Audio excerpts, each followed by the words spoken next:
салом, хушомадед ба барномаи панорамаи ҳафта. Муҳаммад Юсуф Имомзода вазири маориф ва илми Тоҷикистон аз донишҷӯёни тоҷик, ки дар донишгоҳҳои Қирғизистон таҳсил мекунанд, даъват кард аз сафар ба ин кишвар худдорӣ кунанд, зеро ҳеҷ кас амнияти онҳоро кафолат намедиҳад. Дар ин бора сомонаи Авеста ТЖ хабар медиҳад. шурӯъ аз дирӯз дар масири Душанбе-Чаноқ бориши барф давом дошта дар баъзе минтақаҳо аз ҷумла километрҳои 3986 бориши барф хеле пуршиддат аст. Дар ин бора Амид Ховар иттилоъ медиҳад. То 1 феврали соли ҷорӣ 79.7% аҳолии Тоҷикистон ваксинаи зидди коронавирус гирифтанд.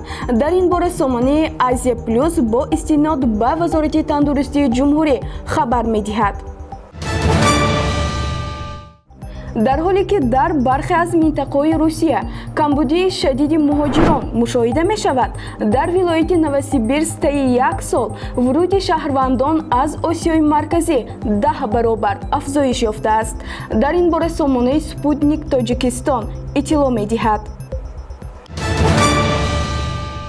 ҳамлагари Пари Сен-Жермен ва дастаи мунтахаби фаронсаи Килиан Эмбапе тобистони имсол ба Реал мегузарад. Дар ин бора сомонаи Варзиш ТВ бо истинод ба нашрияи маъруфи Блиди Олмон хабар дод. ин буд хабарҳои муҳими ҳафта. То ин дам бо шумо будам.